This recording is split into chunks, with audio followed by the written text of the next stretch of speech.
Innal hamdalillah nahmaduhu wa nasta'inuhu wa nastahdihi wa nastaghfiruh wa natubu ilaihi wa na'udzu billahi min shururi anfusina wa min sayyiati a'malina.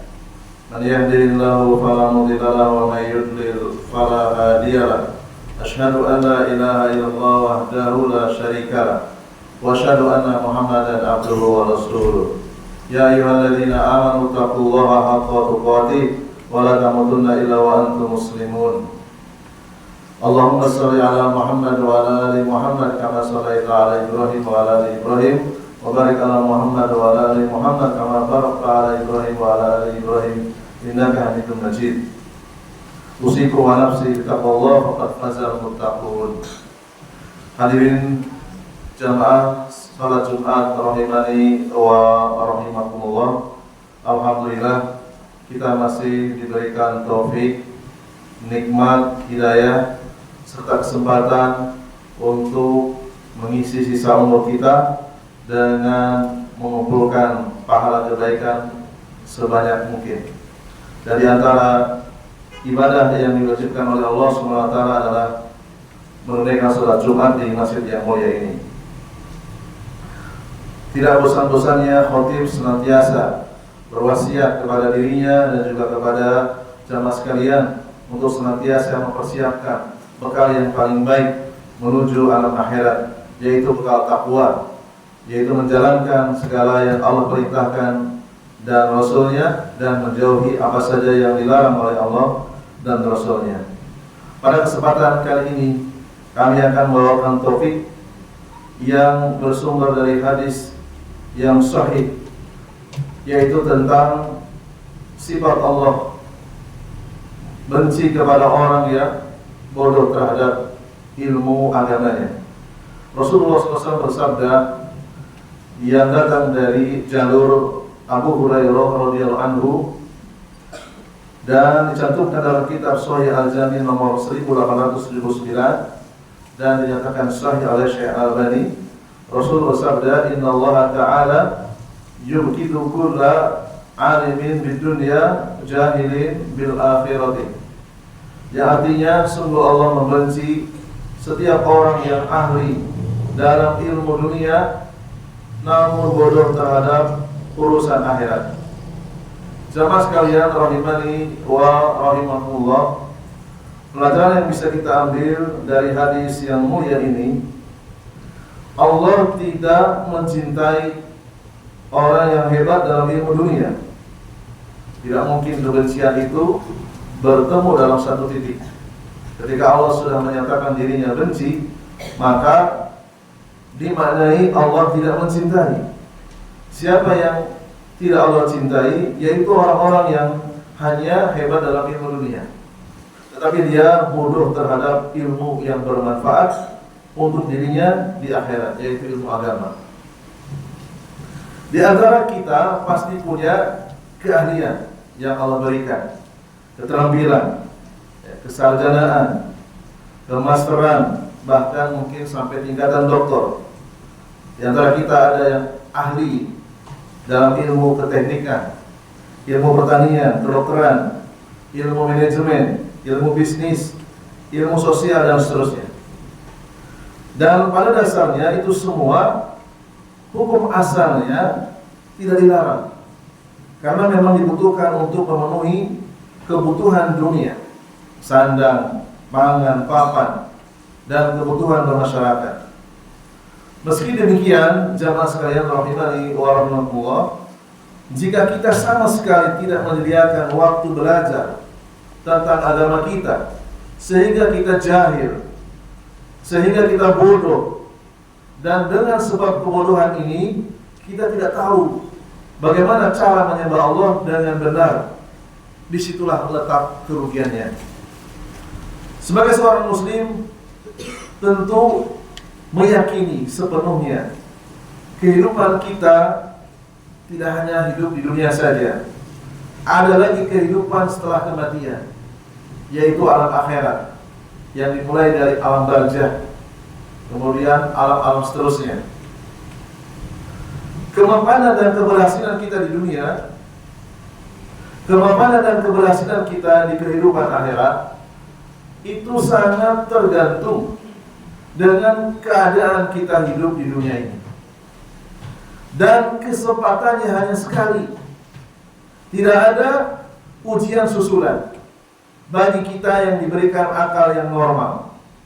Dan kita berada di lingkungan yang mana sudah ada para delegasi perpanjangan tangan Rasul, yaitu para mubalik yang menyampaikan Al-Quran dan hadis Rasul. Sudah ada yang menyampaikan risalah kenabian. Kesempatan ini hanya sekali. Sekali kita mati dalam keadaan bodoh karena kesengajaan kita, maka kebodohan tersebut bisa jadi tidak akan dimaafkan oleh Allah SWT. Bodoh tidak tahu cara mentauhidkan Allah. Bodoh tidak tahu bagaimana cara menyembahnya sesuai dengan syariat Rasulnya. Bodoh tidak bisa membedakan tauhid dan syirik. Tidak bisa membedakan mana hasanat dan mana maksiat. Tidak tahu sunnah dan bid'ah. Tidak tahu halal dan haram.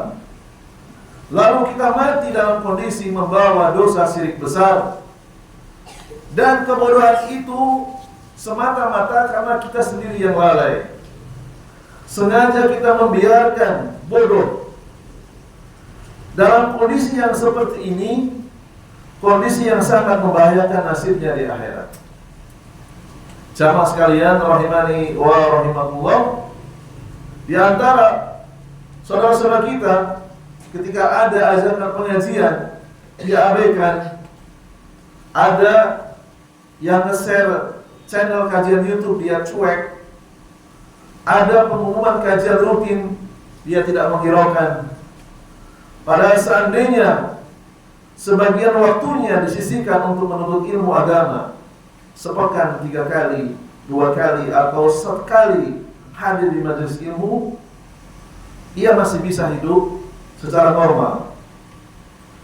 Maka orang yang tidak mau belajar dengan sengaja, orang yang seperti ini boleh jadi tidak akan dimaafkan oleh Allah Subhanahu wa ta'ala. Ya, dia tidak akan diberikan uzur. Ya. Karena kesempatan dan waktu yang sudah Allah berikan dia sia-siakan. Berbeda dengan orang yang memiliki keterbatasan akal.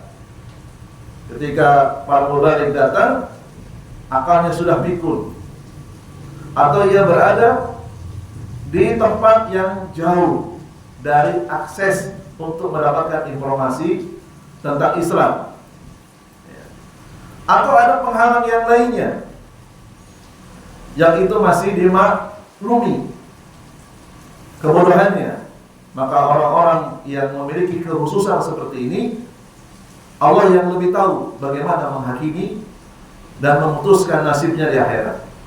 Adapun kita yang diberikan akal sehat, yang diberikan waktu, diberikan umur, lalu kita sia-siakan, kita berada di lingkungan yang banyak para dai menyampaikan Islam, lalu kita cuek, membiarkan kita dalam kebodohan, orang yang seperti ini kata para ulama tidak akan dimaafkan oleh Allah Subhanahu wa ta'ala. Islam mengajak manusia untuk berilmu, terutama ilmu agama. Ilmu dunia itu hanya sekedar dapat mempertahankan hidup saja. Itu sudah cukup. Jangan sampai dihabiskan semua umur yang kita miliki hanya untuk ilmu dunia saja. Bahkan ayat yang pertama turun dari langit adalah ayat yang mengajak manusia untuk membaca, untuk belajar. A'udzubillahi minasyaitonirrajim. Iqra bismi rabbikal ladzi khalaq. Bacalah dengan menyebut nama Tuhanmu yang menciptakan. Al-Alaq ayat 19. Jadi sangat aneh kalau ada umatnya Nabi Muhammad itu tidak bisa membaca, tidak mau belajar, padahal fasilitas sudah ada, kemudahan sudah ada. Dan Allah Ta'ala juga mengajak kepada manusia, pertama kali yang harus dipelajari adalah mempelajari kalimat La ilaha illallah, yaitu kalimat tauhid. Allah sebutkan dalam surat Muhammad, ayat yang ke-19. A'udzubillahi minasyaitonir rajim. Fa'lam annahu la ilaha illallah wastaghfir lidzambik. Maka pelajarilah, tidak ada Tuhan yang berhak disembah dengan benar kecuali Allah, dan mohonlah ampunan atas segala dosa-dosa. Sudahkah kita sebagai seorang muslim mempelajari kalimat tauhid ini?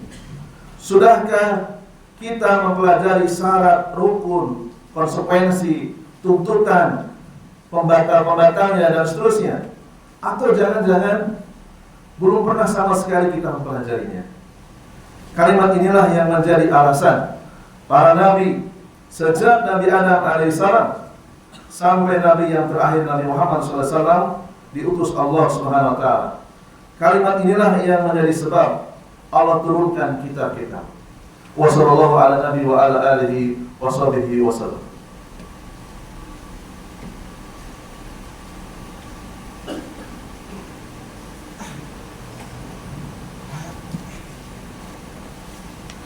Jamaah sekalian rahimani wa rahimakumullah, kalimat tauhid yang Allah turunkan yaitu kalimat la ilaha illallah. Kalimat ini pula alam semesta, bumi, matahari, bulan diciptakan. Dengan sebab kalimat tauhid ini pula Ka'bah dibangun dan dirawat. Sebagai nasihat untuk saya pribadi sebagai khatib dan jamaah sekalian, saudara-saudara saya seiman dan seakidah, mari kita jadikan bulan puasa ini sebagai momentum untuk menghambakan diri kepada Allah. Kita mampu bersabar menahan lapar, menahan haus dahaga dari subuh sampai maghrib. Semoga kesabaran ini membekas dalam jiwa kita. Dan tugas kita belum selesai. Sepanjang umur kita, mari kita gunakan kesabaran ini, kita salurkan juga untuk mengecas diri kita, mempelajari agama kita. Dimulai dari mempelajari tauhid, menghadiri majelis ilmu secara rutin, atau juga membaca buku tentang tauhid, menyimak rekaman kajian tentang tauhid dan seterusnya. Karena tauhid inilah jamaah sekalian rahimani wa rahimakumullah, sebab dengan tauhid inilah surga dan neraka Allah ciptakan. Dengan kalimat la ilaha illallah inilah kita selamat atau celaka di akhirat, kita bahagia atau sengsara di akhirat. Mari kita bermunajat agar kita termasuk orang-orang yang diberikan taufik sehingga menjadi orang-orang yang berilmu dan bertauhid. Allahumma shalli ala Muhammad wa ala ali Muhammad kama shallaita ala Ibrahim wa ala ali Ibrahim innaka Hamidum Majid. Allahumma barik ala Muhammad wa ala ali Muhammad kama barakta ala Ibrahim wa ala ali Ibrahim innaka Hamidum Majid. Rabbana zalamna anfusana wa illam taghfir lana wa tarhamna lanakunanna minal khasirin. Rabbana ighfir lana wa li ikhwanina alladziina sabaquna bil iman wa la taj'al fi qulubina ghillan lil ladziina aamanu rabbana innaka ghafurur rahim. Allahumma ansur muslimina fi Palestin. Allahumma ansur ikhwanana al-mustad'afina fi kulli makan. Allahumma izzil Islam wal muslimin wa wahid sufufahum wajmi kalimatahum 'alal haqq waqsir sawqatal zalimin waqtu bis salama wal amna li ibadika ajmain. Allahumma rabbana ikhfad awtanana wa idza sultanana wa ayyidhu bil haqq ya rabbal alamin. Rabbana la tuzigh qulubana ba'da idh hadaytana wa hab lana min ladunka rahmah innaka antal wahhab. Allahumma inna nas'aluka ilman nafi'an wa rizqan thayyiban wa amalan mutaqabbala. Allahumma inna na'udzubika min ilmin la yanfa' wa min qalbin la yakhsha wa min nafsin la tasba' wa min du'ain la yusma'. Rabbana atina fid dunya hasanah wa fil akhirati hasanah. Wa sallallahu ala nabiyyina Muhammadin wa ala alihi wa sahbihi wa man tabi'ahum bi ihsan ila yaumil din wa akhiru da'wana alhamdulillahi rabbil alamin. Aqimus shalah.